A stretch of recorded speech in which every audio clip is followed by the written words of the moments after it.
Agulumizibwe nnyo Mukama Katonda w'ekitiibwa mbalamusizzaako mwena gye musinzira okubanga mutulaba mwebale nnyo ebbanga n'ebiseera bye mumala okutuwa wano ku Media Choice Telefine. Guno omukutu ogwaffe gwa njawulo, buli muntu aweebwa omukisa gwa kyenkanyi bw'aba alina endowooza. Naye nno newankubadde tuteekako disclaimer egamba nti tetuvunaanyizibwa ku ndowooza ezo, wabula tulonda ezo ze tulowooza nti one ziri unique, ekyokubiri ziyina kye ziyamba ekika ky'abantu abo bwe ziba ziyamba. Mbeebaza nnyo ne sekwebaza abantu ababeereddewo Omusumba Gordon Muzaale Sebandeke, His Grace Gordon Muzaale Sebandeke, mutabani wa Yesu Kristo oyo nalukalala w'Obwakabaka bwa Katonda. Jo wano nabalaga ebyali mu kooti naye nnyina ate ebitonotono bye mbadde njagala okuyisa oluseyi program y'olunaku olwaleero. Oluvannyuma lwa kooti nagenda maaso n'ennyumyamu naye. Mbaleetera obubaka okubategeeza nti omuntu bw'aba yategeera Mukama Katonda mu mbuulira gy'abuulira n'entegeera. Nze nga kankaka kye nasinga okutegeera nti Katonda ono ali omu. Sijajinga, siteeka ku minzaani, sisala musango eri amutegedde mu nkola yonna gy'amutegeera. Wabula kasita otegeera nti Katonda gy'ali, si gwe weeteekawo oba si gwe weeteekawo, si gwe weereetawo, kino kinnyamba. N'olwekyo omusiraamu bw'aba Katonda alina ky'amuyita, nze simujajinga. Ntegeera ekirungi ekiri mu kutegeera kwa Katonda, kuba nze sinze Katonda agaba amagezi agayamba omuntu okumutegeera. Era Bayibuli ekyogerako nti nno Katonda wa bujja. Katonda w'obujja, omuntu w'obujja aba ne sitayiro za njawulo. Nso nenkakasa ku kigambo ekyo nti kyandiba, ng'era Katonda yawa abantu entegeera. Kyova olaba nze muyita Katonda, waliwo ekigambo kye bamuyita Mukama, abalala bamuyita God, abalala bamuyita amannya ag'enjawulo. Ezo ennimi bw'abanga okkiriza nti ye yazitonda, kitegeeza n'erinnya lye mu buli lulimi ye yaliteekayo lyawulibwe mu g'abalala, ate buli omu amutegeere mu ntegeera gy'amutegeeramu. So oba tumuyita Yesu oba tumuyita Jesus, bigambo buli omu ayina bw'akyatula. Allah subhanahu wa ta'ala sako n'omubaka we Nabbi Muhammad sallallahu alaihi wasallam, omusiraamu bw'akyogera buga bw'akyogera, era nze sirina magezi gamala kumujajinga nti byeyogedde tebiriiyo. Mukama Katonda yamanyi bwe yakitegeka. N'olwekyo nze ng'omusajja omukozi w'amawulire kinkakatako, bw'eba message nga ya Katonda ngireeta ng'agireese bw'agireeta. N'olw'ensonga eyo newankubadde teekako disclaimer nti tuvunaanyizibwa ku bigambo ebyo, wabula ate tetukola bigambo bya sitaani, tukola ebigambo ebituufu. Mbaleetera okubaka abakkiririza mu New Revival, New Uganda New Revival, abantu ekigambibwa nti nno Pastor Gordon Muzaale ye musumba omukulu, yakulira mu kanisa kati n'amanyi n'amala n'ateekawo ekiwende ekiki ekiyitibwa New Uganda New Revival. Omusumba wammwe baamutwala mu kooti, naye nanyumyako wabbali naye ng'ali n'omukyala we musumba, nalina session nga nnyumyamu naye ne mukyala we alina yanyumyamu naye ne basaba, naye ate nze bye twayogera bye njagala nsheyalinge wano nammwe. Kituufu tulikola amawulire era ffe kizibu nnyo okulemererwa okufuna ebifaananyi bye twagala.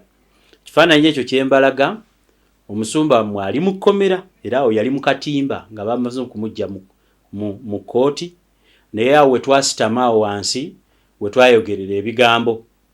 Mu mumbi yaŋŋamba ekisooka yabagamba ate mweraliikirira mbeere bagumu, Katonda amukozesa okumanya by'amanyi mu mutwe ajja kumuyamba.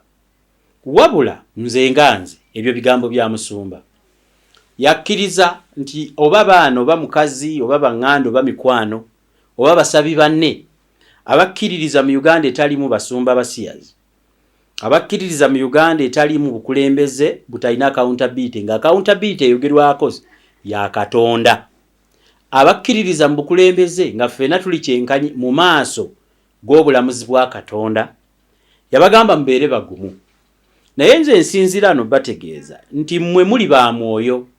Nze nnyina emirimu ebiri, okuweereza bannayuganda mu mawulire, ekyokubiri bwe nkwatagana n'omuntu okumuyambako obulamu bw'okuddukanyizibwa, naye anyambe mu ekyo ky'amanyi. Kati ng'omusumba asobola okunsabira mu nze kye sisobola kwesabira.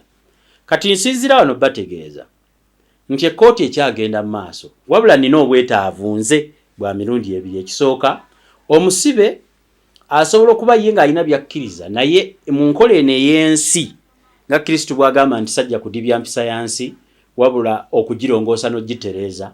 Mu mpisa y'ensi mulimu amakooti, naye ng'onaatambula bulungi n'obutakola nsobi nga weewolereza oba nga bakuwolereza newankubadde oba n'okulambikibwa kwa Mwoyo Mutukuvu, wano ku nsi abalamuzi abataliko Mwoyo Mutukuvu ate beetaaga looya. N'olwekyo mbasaba mwongere okunnyambako ng'omusumba bwe mumulaba bw'ali mu mbeera eyo okugimugyamu. Neetaaga okubaayo n'akasente kensasula munnamateeka. Mwebale nnyo abasobola okutuwaayo emitwalo 2, emitwalo 3, omusajja n'akutirako emitwalo 10 n'agamba kyowaayo vugamu amafuta ogende olambule ku musumba omulekereyo emitwalo 3 n'omukyalo omuweka emitwalo 3. Mbeebaza nnyo ne sikwebaza kubanga ensimbi ku ddala we lyabula olaba oliisa abaana bo n'ojjukira n'okuyamba omuntu we mukkiririza mu Katonda n'okukkiriza okuwaayo nga kulisasulwa ku lunaku lw'enkomerero. Ndowooza kye mukola teriiyo muntu akifaanana, ddala muli banjawulo, exceptional, muli bantu banjawulo. Wabula nakati mbakoowoolako wano ku Media Choice tukolera ku 0702 845 59 0702 81 5959.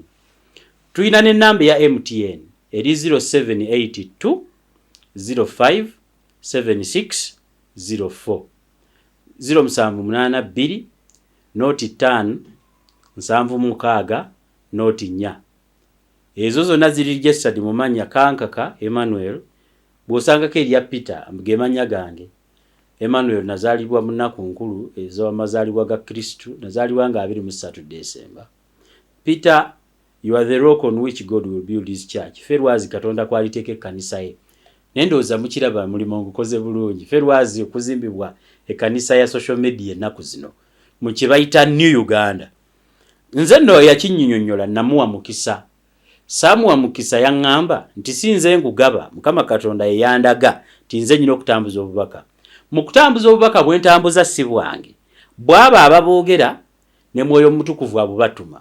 Omulimo gwange kububaleetera, omulimo gwammwe kubutaputa na kubujjamu, omulimo gw'abali kubutambuza kubanga be balina okulabikirwa.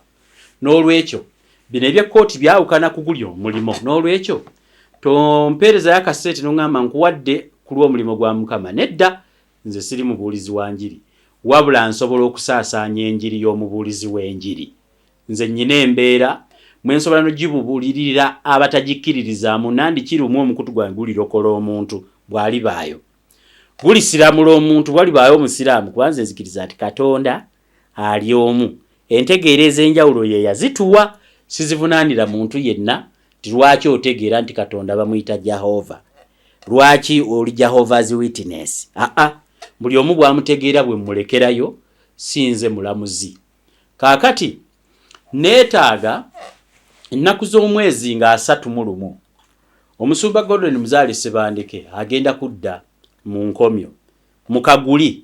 Ali mu nkomyo mu Luganda ekkomera baliyita mbuzi ekogga, era musajja wattu mukovu naye lwakuba si mbuzi musumba kiri kikozesezza kugereesa nti Oluganda tugamba mbuzi ekogga, naye alina okudda mu Kaguli. Akaguli ke kakabokisi ke bakuyimirizaamu osimba amaaso eri oyo alamulira ensi eno.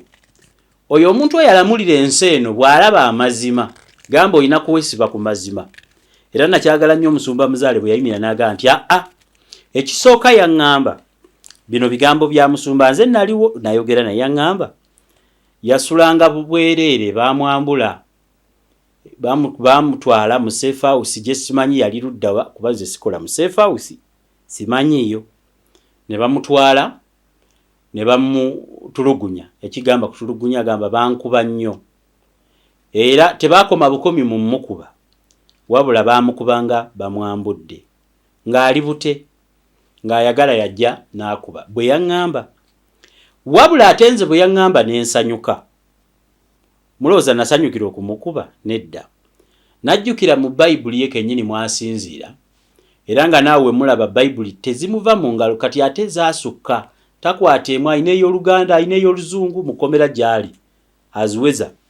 nanyumyamu ne kubasibe ne baŋŋamba nti omusajja ali mu kutubuulira njiri eyo yonna gyali abalokole mukimanyi nti njiri yammwe etambulira ku basibe yalivaayo ne mukomera ng'erokodde so temumwagaliza kulwayo kubanga ekigambo kye ky'olunaku olumu kisobola okulokola omuntu okulokoka tekimwetaagisa myaka 5 wabula ate ekirala kye mbagambye ekyansanyula bwe yaŋŋamba nti bamutwala mu safe house ne bamukuba emiggo nga bamwambudde ne nzijukira Yesu Kristo nga bamutwala ku musaalaba era bamwambula temwalibanga mulaba obubonero obw'omuntu omutukuvu ku Pastor Muzaale kati ekyansanyula kyekiri ekiri mu byawandiikibwa wabula wano mu Uganda nanakuwala kubanga ogwali gumusalirwa si gwa kweyita Katonda kubanga oli yali agamba nti Katonda yali Katonda ono si Katonda wabula aleeta ekigambo kya Mukama Katonda mpozi nga waliwo annyonnyodde omulokole n'antegeeza nti ono kuba taŋŋambangako nti nno yeeyita Yesu Kristo nedda agamba atambuza ekigambo kya Yesu Kristo Uganda yalondebwa okubanga ku luno yeteekateeka amadda ga Kristo kakati mbakubiriza ekisooka omusumba wammwe asula abuulira enjiri naye talina waasula yeetaagisaayo akantu konna akalinga akafalisa akatonotono akantu konna sirakizale kuba mukomero oyinza n'okubulwa wookateeka amakomera gajjula nti mutuuka ne mubeera nga tolina yadde woyinza kwepanga kwebaka kakati yina amagumba gamuluma ekyokubiri ali mu kkomera ly'ekigo mugende ekigo mu mulambule ennaku ezirambula ekigo lwe lwa Mande olwokusatu n'olwokutaano ekkomera ly'ekigo liri ku kkubo ery'Emunyonyo abantu nga mbagereza bw'otuuka Kajjansi kwata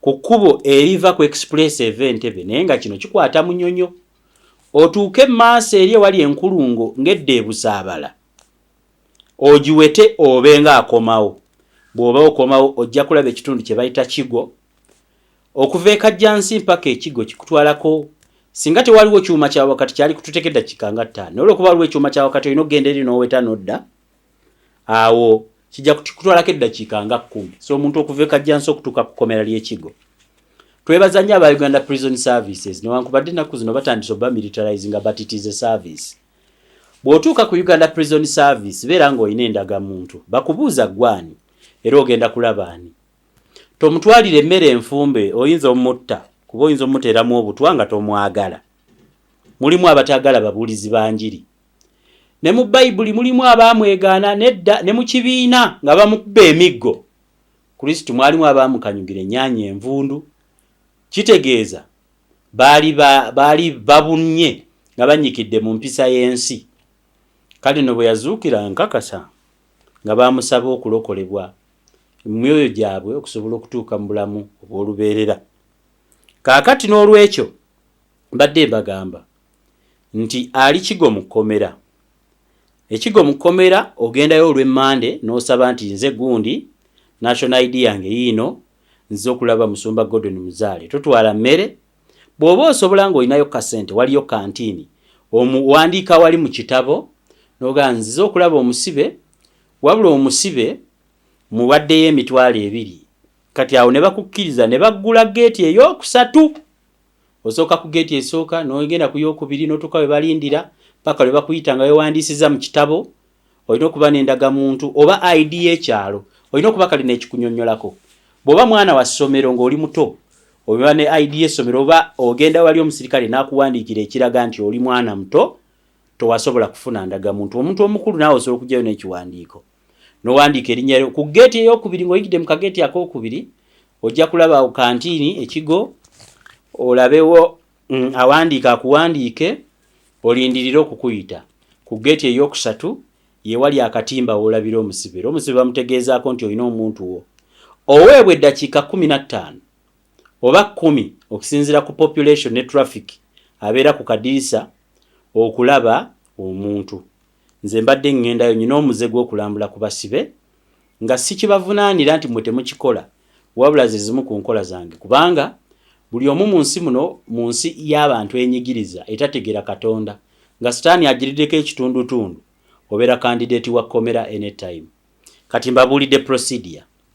tomutwalira kyakulya osobola mutwalirayo ebyokulya ebitali bifumbe bw'oba olinayo ettooke oba omuceere oba ebijanjaalo era nabyo osobola bitwala noga bino mbireetedde omusumba muzaale abiryengako balina enkola yaabwe mwe babifumbira so osobola okutwala ettooke nga bw'okyala maka aba prison galinga maka babalabirira babajjako bujja ddembe lya kudda wammwe naye eri wabeerayo obulabirize ankubadde okwebakako kubi so neetaaga ate osobola omutwalirayo emmere osobola omutwalirayo akafaliso akatini buno obutini find something omuntu kale kyasobola ekibulanga nti omuntu kyasobola oba ekisweta omuntu kyasobola okwambala mu nnaku ez'empewo ng'ali wabweru awo ebintu ebyo osobola okugenda n'oga nti zino engoye za musumba muguliddeyo engoye era bwonna ajja mu inbox yange osobola okubulira sayizi y'ekisweta kyasobola okwambala n'okimutwalira abali musajja mubuulizi wa njiri eno ku nsi naye n'eri mu kkomera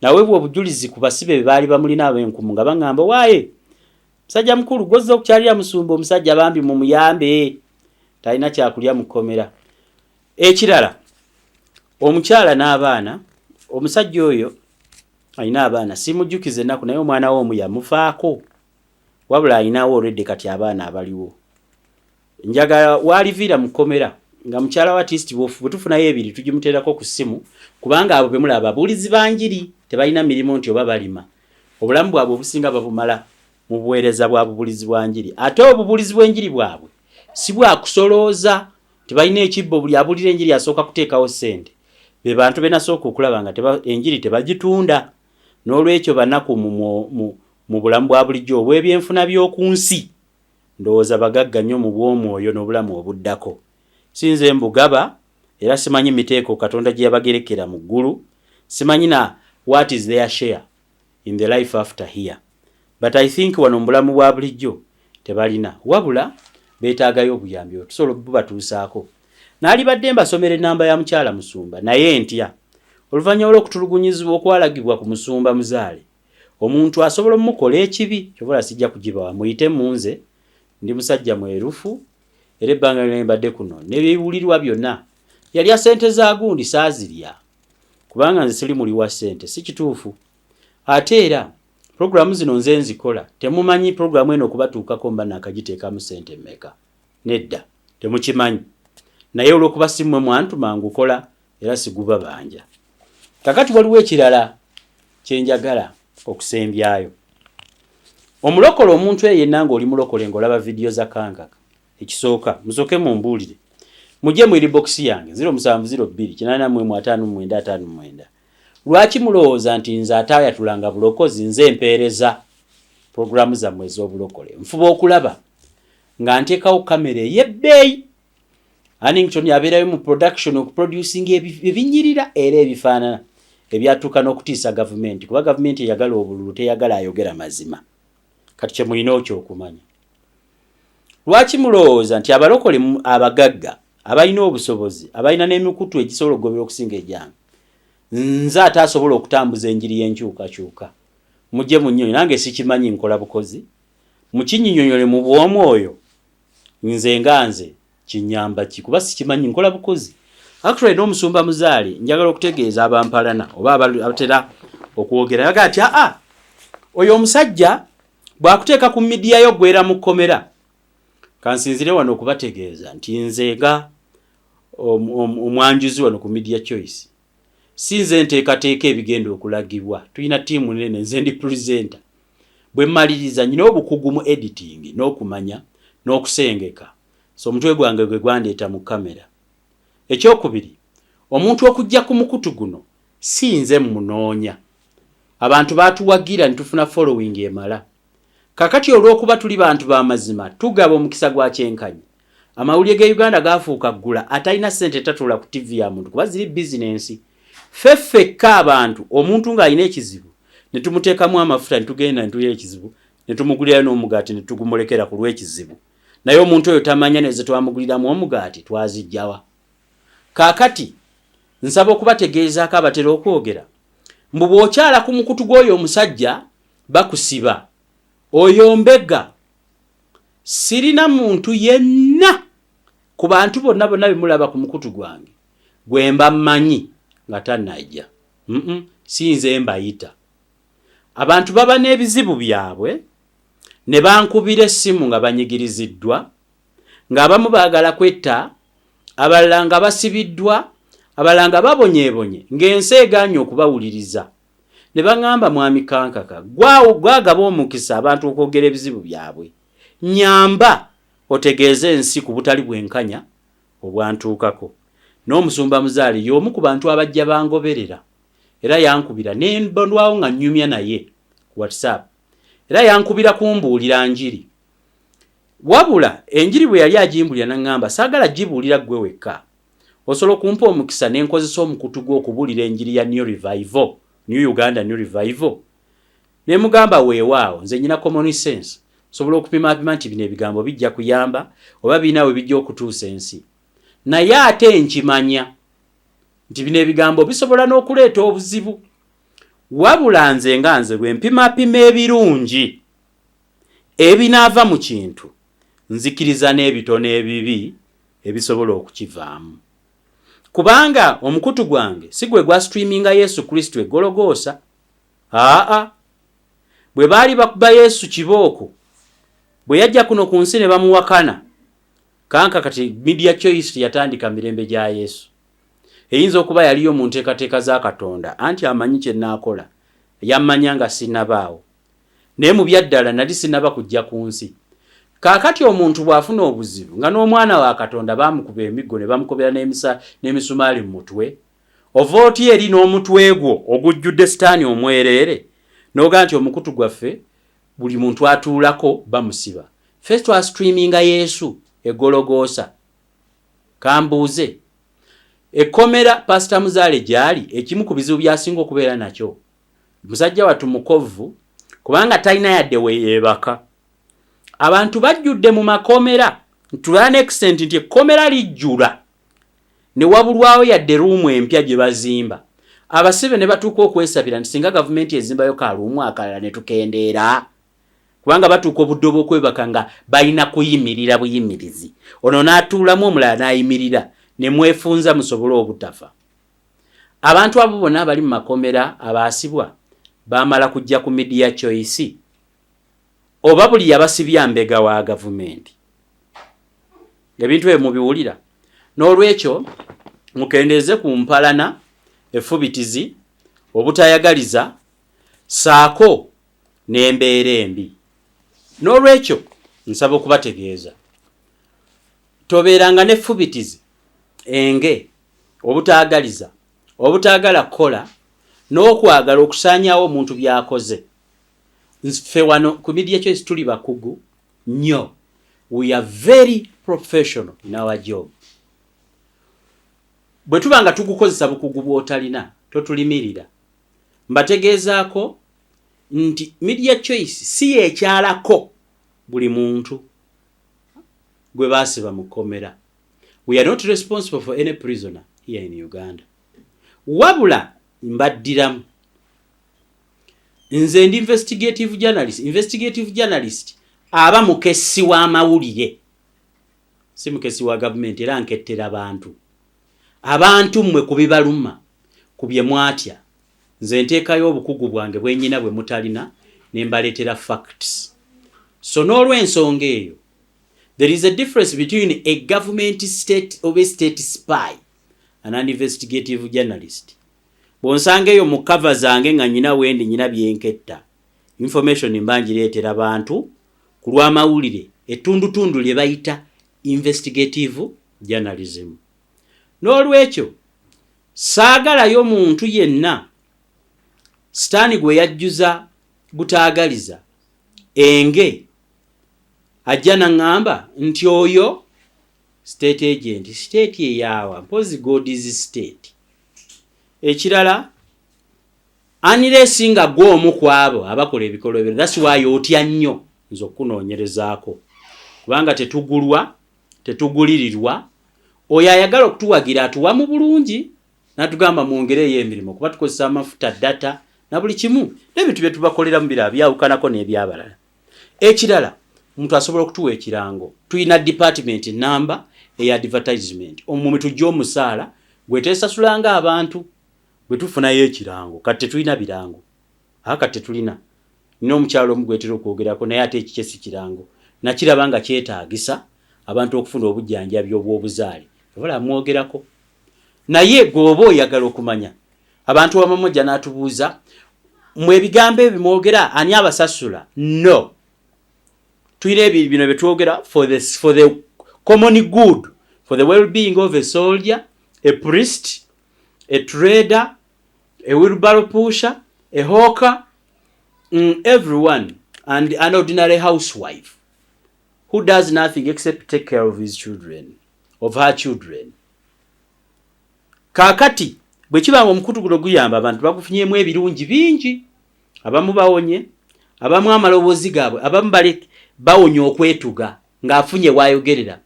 Kubanga eno government yanyiga freedom of expression. Oyina kwogera kyokka kibayamba. Bakiyita guided freedom. Eddembe liba ddembe nga liringa ssaawa nfu.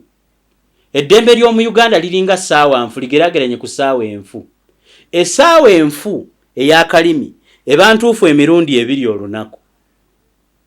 Eddembe ly'amawulire mu Uganda likola onule nga lyakibwatukira ogwamu kigwe nti oli mutuufu wabula buli kyokola wabeerawo atakyagala bw'ogamba nti babbye eddagala mu ddwaliro eyalibbye aba kunoonya kutta wabula tetulina kyogera bw'ogamba nti nno omupoliisi yassa omuntu mu butali mu kitaliimu mazima omupoliisi yassa omuntu tayagala omulaalaase kyembagambye kiri nti ffe tupimaapima newankubadde tumanye ebibi ebiyinza okuva mu bye tukola naye tuteeka ku minzaani ne tumanya nti ekirungi kinene okusinga ebibi ebinaavaamu byombi tubyaniriza ebibi ebitonotono ne common goal and a common good ekinene ekirungi kimu so tetugabana bugabanyi ku ssanyu ntuba tuseka buli kaseera waliwo ne kaseera kuba n'ennaku nga kano ak'omusumba ekyo nkibayigiriza muyiga amawulire eno bwe tufuna ebizibu kamera yaffe bagirinnye bajasiza bakoze eki bw'ogenda nga tugenza okukola meeting zaffe ku ki kye tuzzaako kye tugenda okukola okuproducinga ekintu kyekimu newankubadde tuli baavu tetugenda kuzzaayo equipment tusooka tugamba this month is professional hazard kiki ekizibu ekyazze mu mulimu it is a hazard of our profession ebigambo bino nsembayo nga mbuuza abalokole ndi mukola analysis ku bye nalabye mu kooti kati nga nsembayo dakiika ntono nnyo dakiika nga 2 njagala okubuuza omulokole ali eyo asinza Mukama Katonda mukimanyi nti nno Uganda tebaagala abantu abali mu Uganda basobola okubanga babaagala naye mukimanyi nti abali mu buyinza tebabaagala abantu abali mu bifo nkijjawa okimanyi nti omulokole abuulira enjiri buli lwonyikira ennyo mu njiri n'otandika n'okwogera ennimi Mwoyo Mutukuvu akusseko oyogera ennimi okimanyi abali bakuyita mulalo kino nakirabyeko omusumba Gordon Muzaali yakwotinze Bayibuli ng'ajjayo ekyawandiikibwa ekikwatagana ku balamuzi omulamuzi n'amugamba kale tubitegedde naye genda ebutabika bakukebera omutwe.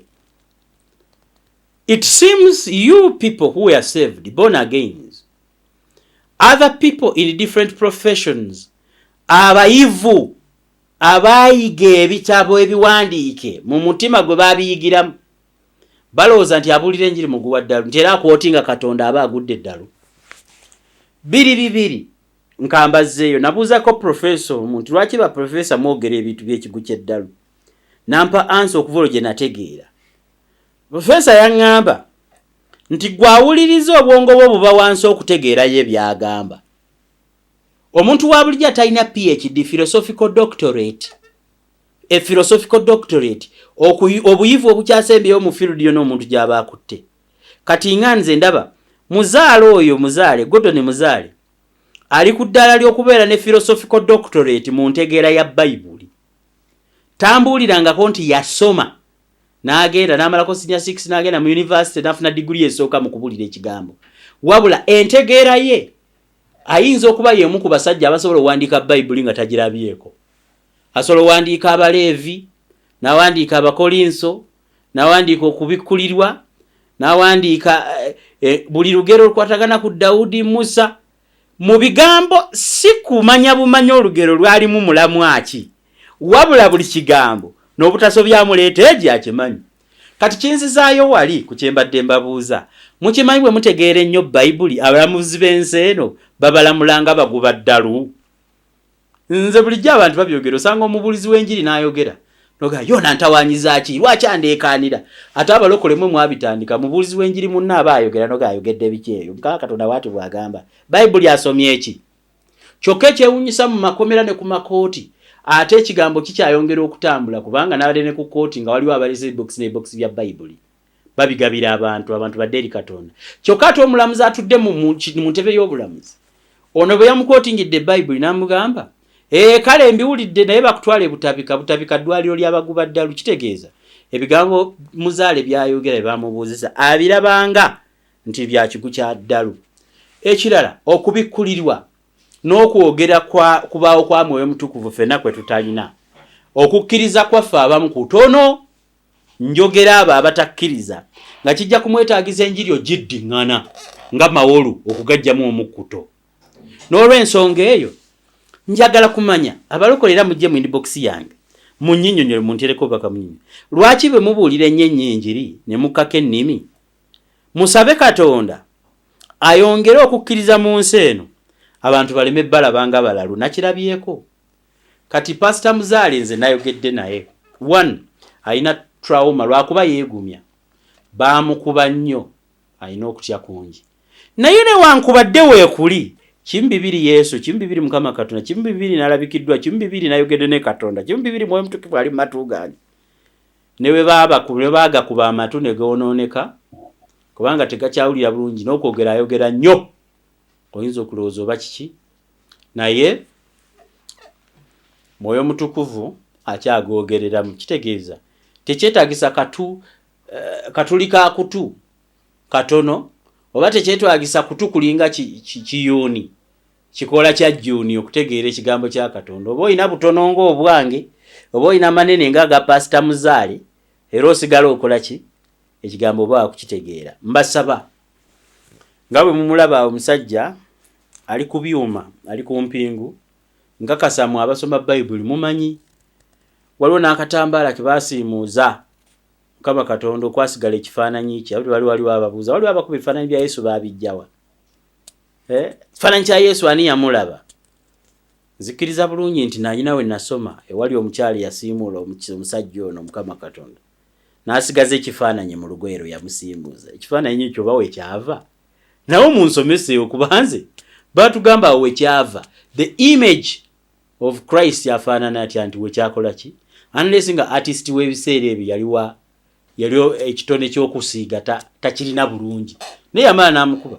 Olaba n'abafere ba poliisi oba nnyonnyola ekifaananyi ky'omutembo yadde afaanana ne bafulumya ebifaananyi ne bamumanya nti ate yalina akatambaala ke yasiimuza okwakwata feesu y'omutonzi yatamanya mutonzi bw'alina kufaanana bwe tumumanya mu nfaanana ye.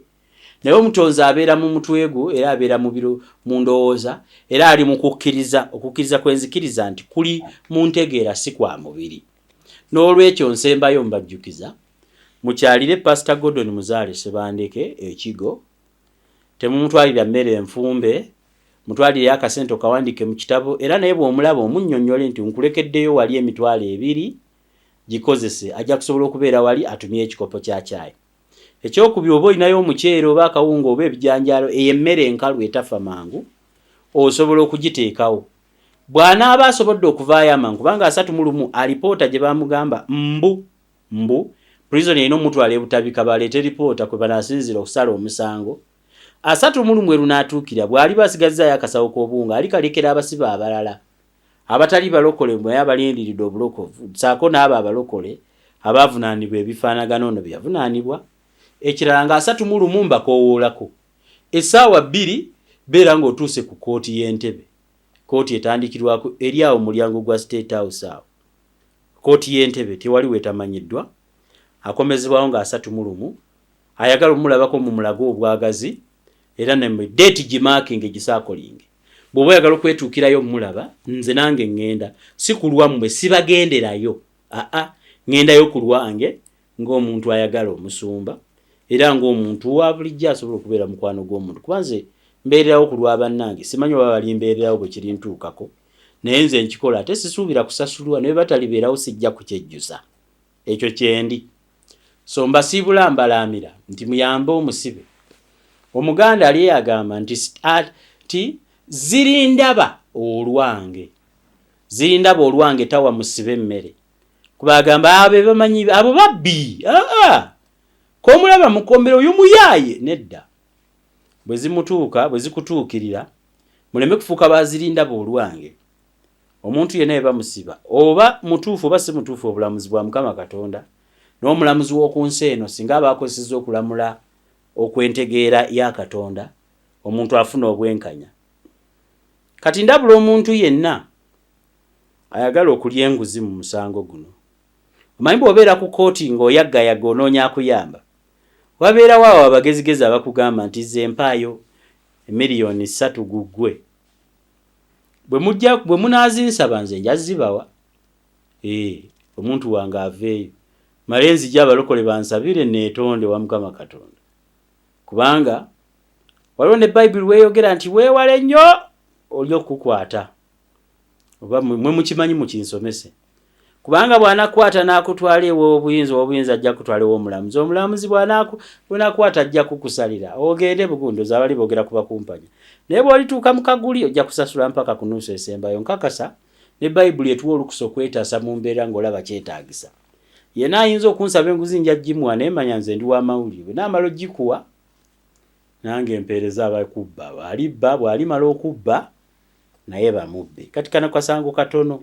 Ozza otya omuntu ebbali n'osaba ssente. Kansooke mbireko ebyo sijja kubyogerako. Mukama Katonda abawa omukisa. Ku mulundi guno kozesa ennamba 0708455959 otuweerezeeyo akantu k'okulabiriza abaana ba Pastor Muzaale. Oba naye bw'atasobodde kugendayo nze nja kukyalirayo mu kkomera Omanda olwokusatu n'olwokutaano nondayo olunaku bwe mba nyinaako mmuwanga okateereddeko ebiragiro nti kano ka musumba, kano ka baana ba musumba, kano ka lenti, kano baka budagala. Oba bw'oba oyagala MTN eri 0782 057604 zirigisadi Mukankaka Emmanuel Peter. Bwe bityo ebitambudde eby'olwaleero nja kubalaba omulundi omulala. Weraba.